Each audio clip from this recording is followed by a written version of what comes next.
Profesor Román Ortiz, muy buenos días. Hola, buenos días. ¿Cómo está, doctor Londoño?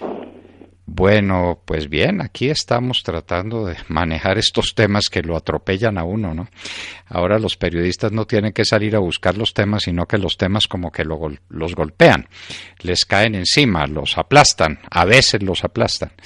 Bueno, profesor, se ha hablado mucho de la elección de Trump y muchos han dicho pues que esto es un desastre y hay manifestantes en las calles de los Estados Unidos diciendo que Trump no es su presidente y protestando porque quedaron en minoría.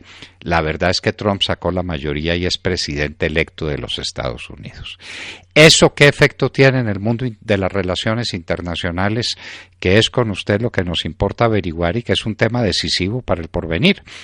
Porque muchos han dicho pues que esto es el apocalipsis, pero por ahora Rusia y Turquía y Duterte pues que no es propiamente un hombre sencillo ni ponderado. Están hablando bien de Trump y diciendo que con él las relaciones van a ser muy distintos. ¿Cuál es el balance y cuáles son las perspectivas que tendría la presidencia de Donald Trump desde el punto de vista de las relaciones internacionales, profesor?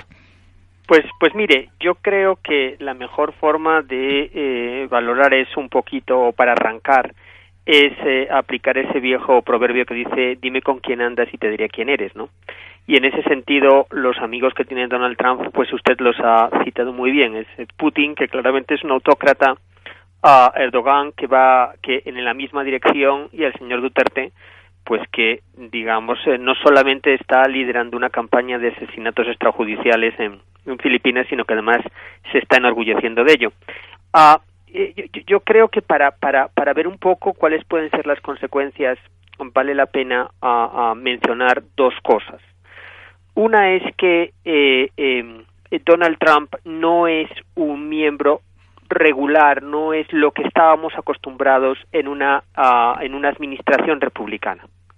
Donald Trump es una figura que ha crecido, ha llegado hasta donde ha llegado, básicamente defendiendo una visión de los Estados Unidos muy nacionalista, algo que es nuevo en la política norteamericana. Y esa es la idea del American First, América primero. Y segundo, una visión bastante aislacionista del mundo. Es decir, de alguna manera diciendo lo que pasa por fuera de las fronteras de los Estados Unidos no me importa. Eso y finalmente algo que me parece bien importante en términos económicos es claramente proteccionista, es alguien que está contra el libre comercio. Fíjese usted que de lo que estamos hablando son de unos valores que son exactamente los contrarios a los que habitual nos tenían acostumbrados las administraciones republicanas, como por ejemplo la de George Bush. Una visión que era mucho más de promoción de la democracia, de proyección de los intereses norteamericanos en el exterior y de libre comercio. Entonces, ese es el problema fundamental con Donald Trump, que no es un miembro del Partido Republicano, digamos, no tiene los planteamientos propios del Partido Republicano, sino que ha encabezado una rebelión dentro del Partido Republicano por un ala muy populista del Partido Republicano con las ideas que le menciono. Dicho eso, pues uno puede empezar a ver qué es lo que va a pasar. Entonces, fíjese usted que en temas de libre comercio, por ejemplo, pues ha prometido no firmar el acuerdo que están negociando con la Unión Europea, no firmar tampoco el acuerdo comercial que están negociando con varios países del Pacífico, lo que se llama el acuerdo transpacífico, y está prometiendo renegociar el Tratado de Libre Comercio con México, solamente con que se abran esas negociaciones. La credibilidad de los circuitos de comercio internacional se va a ir al traste, se va a hundir, y eso va a tener unas consecuencias gravísimas en términos económicos. Y en términos internacionales, pues digamos, más allá de lo que vaya a hacer en cada una de las regiones, yo creo que lo que vamos a ver es un desenganche todavía más profundo de los Estados Unidos de ciertas zonas, y unas alianzas, si usted me lo permite, doctor Londoño, contra natura, ¿verdad? Es decir, es muy complicado pensar que los Estados Unidos ahora se van a aliar en Oriente Medio con los rusos después de haber estado compitiendo con ellos, pues nada menos que toda la Guerra Fría, digamos, prácticamente hace 70 años, ¿verdad? 70 años de Guerra Fría, pues esa es la verdad. Pero lo cierto, pues, es que Putin celebró casi frenéticamente la elección de Trump. Y lo mismo el señor Duterte, pues que es el salvaje que usted alcanzó a describir, y ahora Erdogan aparece también aliado de Trump. pero uno diría, bueno, desde luego que son amigos indeseables, pero no es que Trump vaya a hacer alianza con ellos. ¿Y en contra de quién? ¿Trump tiene alguna visión geopolítica? ¿Trump ha dicho alguna palabra seria sobre cómo van a ser sus relaciones con quienes son personajes activos en la crisis de Siria o de Irak, o en las relaciones con Israel, o los problemas de Irán con Irán, que son problemas enormes, o con Egipto o con Libia? ¿Ha dicho alguna cosa seria sobre eso que permita anticipar para dónde va su política internacional en esa región del mundo? Sí ha dicho cosas. Yo creo que hay que señalar que algunas de ellas son bastante contradictorias, pero sí ha dicho algunas cosas que yo creo que permiten anticipar por dónde van a ir las cosas. Yo creo que es importante señalar que lo que sí es verdad, y eso hay que tenerlo en cuenta, es que Donald Trump va a tener que poner en marcha estas ideas políticas, estos proyectos, este proyecto dentro del marco institucional de los Estados Unidos, que evidentemente va a restringir lo que puede y lo que no puede hacer. Hay un Congreso de mayoría republicana, pero no todos los republicanos. De hecho, no la mayoría de los congresistas republicanos piensan como Donald Trump. Y yo creo que eso es muy importante porque muy pronto vamos a ver cómo le echan de alguna manera en cara todo esto al Partido Republicano. Yo creo que es importante que los oyentes sepan que la naturaleza del Partido Republicano es otra, pero este candidato y sus seguidores, pues no cabe la menor duda de que se han apoderado del aparato del partido.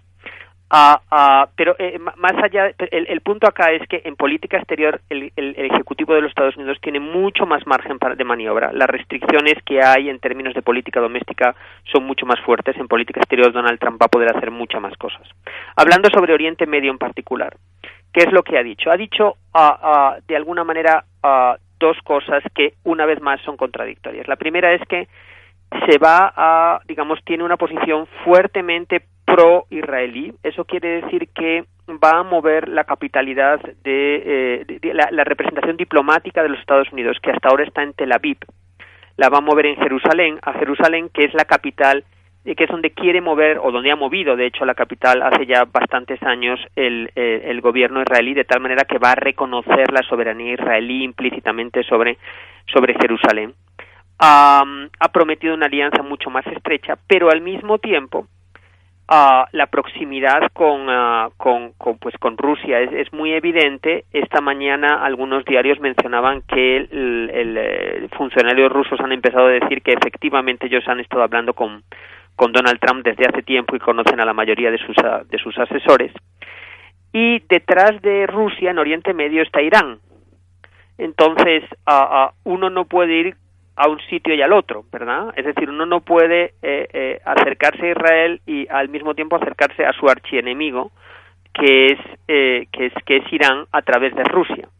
Uno diría en cualquier caso que alguna clase de equilibrio va a haber entre esas dos cosas. Yo creo que los iraníes y los rusos tienen que estar relativamente satisfechos porque Donald Trump les ha comprado lo que ellos llevan años diciendo, y es que el principal enemigo es el fundamentalismo islámico y que ellos, tanto Irán como Rusia y el presidente Assad, el dictador sirio, pues no son la principal o no son una fuerza desestabilizadora en la región, sino unos socios imprescindibles para luchar contra el fundamentalismo. Entonces vamos a ver de alguna manera, y esto es interesante, el acercamiento a Irán que ya vimos con la administración Obama. Es bastante posible que se vea avanzar un poco más, a menos que el Congreso de los Estados Unidos, y esto no es imposible, frene ese camino. Pero yo diría que para Donald Trump, desde el Ejecutivo, desde la Casa Blanca, esa es una hoja de ruta que es posible en esa dirección. En América Latina, pues yo creo que ya sabemos un poco cómo están las cosas, es decir, con México, y yo creo que vamos a ver un recorte de asistencia norteamericana a la región muy grande, ¿verdad? Y un enrarecimiento de las relaciones con toda la región muy complicado, ¿verdad? Entonces, y en Asia yo creo que las relaciones con China se van a poner mucho más difíciles. Pero sí, él ha anunciado, por ejemplo, el crecimiento o el levantamiento de barreras arancelarias con China, a menos que China reduzca, digamos, la agresividad comercial de sus exportaciones.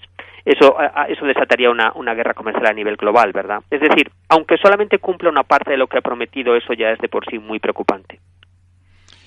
Es de por sí muy preocupante. Se sabe se intuye siquiera quién puede ser el que maneje las relaciones internacionales efectivamente, porque pues Trump no va a estar en el día a día de todo este manejo y no lo conoce. Trump es un gran empresario de lo que hace, y lo que hace pues está muy lejos de estos asuntos internacionales. ¿Quién sería la persona clave en este manejo? Y si algo se sabe de sus tendencias y de sus puntos de vista en materia internacional. Pues mire, todavía es pronto, pero ya están sonando algunos nombres. El que suena más fuerte es el antiguo speaker, el antiguo presidente del Congreso de los Estados Unidos, Newt Gingrich, que fue uno de los grandes opositores a los Clinton durante los años 90, y que es una figura del Partido Republicano que de alguna manera lleva consigo algunos de los planteamientos, no todos, de esta visión, digamos, más nacionalista, más aislacionista también, que defiende Donald Trump. Gingrich pues podría ocupar el Departamento de Estado. Ha sido un crítico muy fuerte a algunos de los programas de asistencia internacional de los Estados Unidos, y es una figura muy cercana a Israel. Dicho esto, la buena noticia es pues que en política, en términos de política, no es un neófito en absoluto, es alguien que lleva mucho tiempo dentro del establecimiento político de los Estados Unidos. Entonces, por ese lado, es una figura que va de alguna manera a compensar la absoluta falta de experiencia política de Donald Trump, porque hay que recordar que este señor se va a sentar por primera vez en enero en un asiento de responsabilidad pública, y da la casualidad de que ese asiento va a ser la presidencia de los Estados Unidos, ¿verdad? Eso es algo sin precedentes. Nada menos. Nada menos que eso, ¿no? Pues así es. Entonces, por ese lado, hay una figura con alguna más experiencia, pero también con una agenda muy dura en política exterior. Bueno, y a propósito, porque usted dijo que las relaciones con América Latina pueden ser complicadas en materia de asistencia, a Donald Trump esas cosas no le interesan. ¿Ha hecho alguna manifestación? ¿Se sabe algo de su política antidrogas? Si el tema de las drogas le preocupa, si va a ser abierto y si va a estar de acuerdo con la legalización de las drogas y con la manga ancha con los traficantes de drogas, o si al contrario sería de presumir que tratara de hacer todavía o de hacer realmente estrictos los controles contra el narcotráfico. Pues mire, yo creo que Donald Trump en ese sentido es otra vez un miembro del Partido Republicano un poco peculiar. Entonces tiene posiciones muy propias del Partido Demócrata, más liberales en ciertos asuntos, ¿verdad? Es decir, digamos, en asuntos de carácter social, derechos de los homosexuales, etcétera, tiene unas posiciones, digamos, que no son las comunes en el Partido Republicano. Pero yo no creo que vayamos a ver una posición distinta de la que ha sido la tradicional del Partido Republicano en la lucha contra narcóticos. Por otra parte, ni en el Partido Republicano ni en el Partido Demócrata. Sí, yo creo que una cosa es que, y es verdad, que en estas últimas elecciones algunos estados han legalizado el uso de la marihuana, pero eso es una cosa distinta de que estén dispuestos a, de alguna manera, aflojar los controles sobre la lucha contra el narcotráfico, contra lo que llamamos drogas duras, la cocaína y la heroína. De hecho, yo creo que más bien al contrario, lo que van a empezar a pasar de alguna manera es la cartilla, si uno lo quiere decir, van a empezar a poner presión porque, como usted muy bien dice, la administración Obama dejó completamente que ese tema se saliese de control. En el Caribe está creciendo de una manera muy grande los envíos de narcóticos hacia los Estados Unidos, y un problema es un problema más pequeño cuando la producción acá en América Latina es más pequeña, pero a medida que empiece a llegar, y ahora mismo en consecuencia, porque veníamos de unos años en que la producción era más pequeña, en la agenda pública de los Estados Unidos la cocaína no es un problema de primer orden, pero a medida que empiezan a llegar más envíos, y eso se empieza a traducir en más consumo y en más violencia en la calle, es la agenda de la cocaína muy probablemente va a subir en el interés del Congreso y va a haber más presión sobre ese tema. De tal manera que la agenda con América Latina va a estar muy dominada por un lado por el tema de migración, pues que Donald Trump lo ha convertido en la bandera de su campaña, con unos tintes pues xenófobos, ¿verdad? Y por otra parte en tratar de controlar el tema del narcotráfico, ¿verdad? Claro, los cubanos en Miami, los del exilio, celebraron y con una euforia inmensa el triunfo de Trump para castigar los acercamientos de Obama al gobierno de Cuba. En eso tendrían razón y sería de esperar que Trump fuera más duro con el gobierno de Cuba, con el régimen comunista cubano, comunista antidemocrático que rige en Cuba. Uno podría esperar una actitud de esas y ahí se van, desde luego, los amigos de Cuba. Y se va también el tema con Venezuela y se va también el tema de las relaciones del gobierno colombiano con las FARC allá en Cuba. ¿Qué sería de suponer en esa materia, profesor? Mire, yo creo que su pregunta es muy importante. Es clave ver un poco cómo va a ser para entender cómo va a haber ese giro político. ¿Cuál va a ser de alguna manera el arreglo entre la línea populista de Donald Trump y el grueso de la bancada republicana en el Congreso? Donald Trump llega con una agenda aislacionista, una agenda populista que no es la del grueso del Partido Republicano. Y por otra parte se encuentra con un sector del Congreso, con el establecimiento del Partido Republicano, que tiene una agenda muy distinta como estábamos conversando. Entonces lo que va a haber de alguna manera es una negociación sobre hasta qué punto la bancada republicana asume parte de la agenda de Donald Trump, por ejemplo en temas proteccionistas, y le da al mismo tiempo y Donald Trump acepta algunas de las reclamaciones, de algunas de las posiciones de la bancada republicana, del establecimiento del Partido Republicano. Y yo creo que Cuba va a ser una de esas reclamaciones.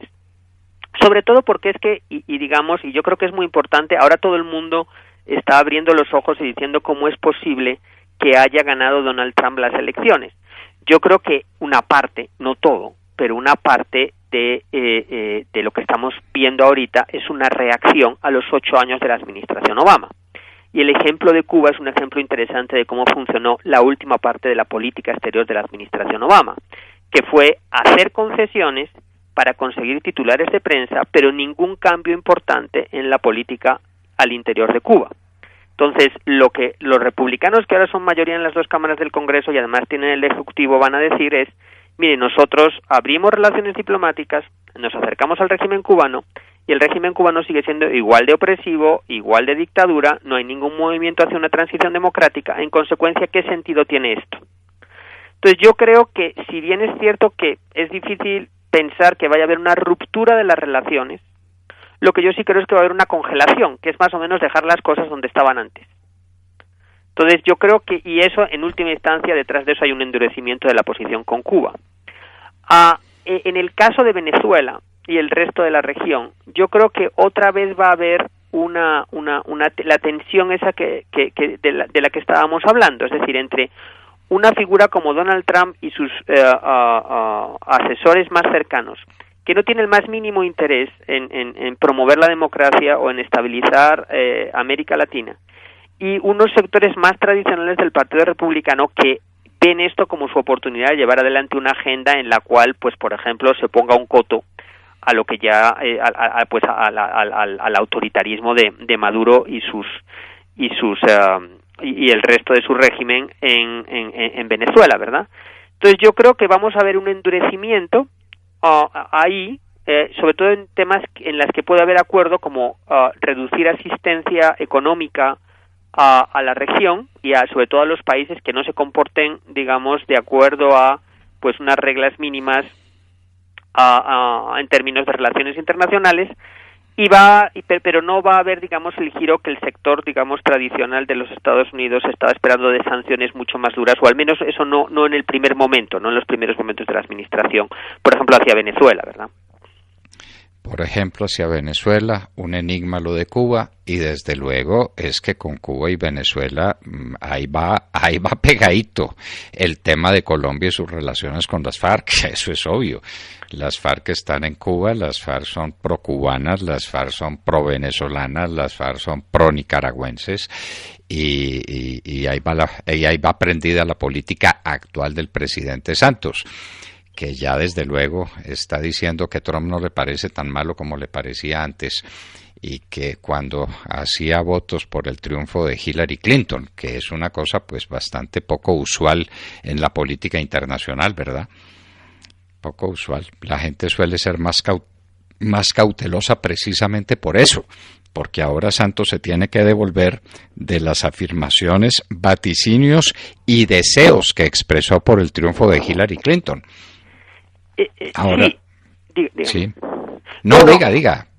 No, yo creo que digamos, eso es verdad. Creo que el problema acá es que de alguna manera la forma en la que va a enfocar Donald Trump las relaciones con toda la región va a ser una forma mucho más dura, mucho más exigente y mucho menos incluyente, digamos. Yo creo que, y eso va a afectar a toda la región, particularmente, hay que decirlo, a México. Yo creo que, al menos en un primer momento, va a ser muy difícil para el gobierno mexicano, a pesar de que, curiosamente, pues Peña Nieto intentó un acercamiento desde antes, ¿verdad? Es decir, hay que reconocer que por unas razones o por otras, el presidente mexicano trató de abrir un diálogo por anticipado, ¿no? Pero más allá de eso, el hecho es que Donald Trump siente, y ese sector que le arropa, siente que tienen el poder para poder imponer sus decisiones sobre la región y en particular sobre México, digamos. Y déjeme que le mencione un ejemplo. Es decir, en el caso mexicano, aproximadamente el 80% de las exportaciones mexicanas van hacia Estados Unidos. Entonces, la renegociación del Tratado de Libre Comercio depende básicamente de la voluntad de la administración americana, porque la economía mexicana está tan involucrada en la economía de los Estados Unidos que si levantan las tarifas de manera unilateral, el golpe para México va a ser tremendo. Y eso se puede extender a otros países de la región, ¿verdad? Bueno, de manera, profesor, que la expectativa es mucha, que todavía quedan muchas incógnitas por despejar en lo que será la política efectiva de los Estados Unidos ante el mundo, pero ese tema aislacionista, pues usted lo sabe demasiado bien, no ha sido tema de ahora. Es que recuerde que en vísperas de las dos guerras mundiales los Estados Unidos tenían unas corrientes políticas muy fuertes que hablaban del aislacionismo. América para los americanos y nada más que eso. El resto del mundo que se las arregle como pueda. Y sin embargo los Estados Unidos terminaron interviniendo y ganando en las dos guerras mundiales. De manera pues que incógnitas quedan muchas, las despejaremos cuando al andar se sepa cómo va a ser efectivamente la política de Clinton. Pero pues algunas cosas se pueden anticipar, como usted lo ha hecho de manera magistral, profesor, por lo que mucho le agradecemos. No, muchas gracias a ustedes, doctor Londoño. Muy gentil, profesor. Román Ortiz, profesor de Estudios Estratégicos e Internacionales y consultor de Seguridad y Defensa. Qué maravilla de exposición, ¿no? Sí, señor. Así es. ¿Cuántos temitas por averiguar? Mucha claridad da sobre lo que se nos viene. Cuánta gente pendiente. El doctor Santos, que cometió la imprudencia inmarcesible de decir que prefería a Hillary Clinton. ¿Cómo le parece? Pero es que es un imprudente, pero es que es un torpe en estas materias. ¿Cómo se le ocurre a un presidente de la República decir de parte de quién está, cuando se trata nada menos que de las relaciones internacionales más importantes que tiene Colombia? Estaba convencido que iba a ganar. Pues sí, pues como estaba convencido con el referéndum, sí. Con el plebiscito, estaba convencido de que iba a ganar el plebiscito, pues también estaba convencido, pero es un hombre definitivamente torpe. Y entonces ahora a ver pues cómo maneja las relaciones con el presidente Trump. Y obviamente los asesores le dirán, mire lo que estaba diciendo este señor antes de las elecciones. y cómo estaba tratando de influir en la medida de lo posible en favor de Hillary Clinton. Y la presión obviamente cubana, porque los amigos que no quieren saber nada de La Habana, que están viviendo en los Estados Unidos, ejercen una presión, y de qué manera sobre... Sí, no es casual que estén en La Habana. Así claro, es. exactamente. No, entonces no es casual. Ellos van a sacar obviamente sus cartas y van a decir, bueno, ¿este señor con quién está? ¿Está con nosotros o está con los Castro? A ver, y pues, no se le olvide quién fue el gran ganador en las elecciones para Senado en la Florida, ¿no? Sí, señor, Rubio. Y que Marco Rubio, y que le habla directamente al oído a Donald Trump. Obviamente.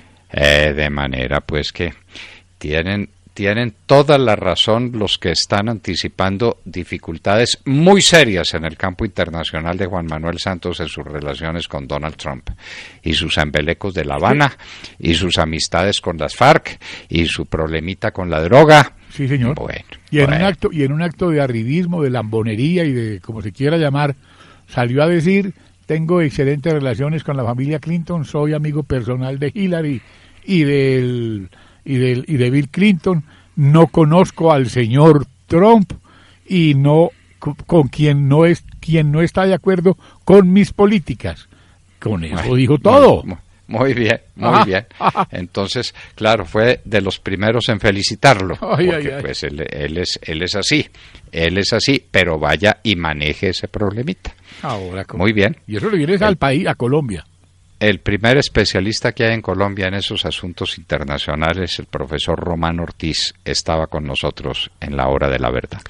Son ya las 8 de la mañana, 10 minutos.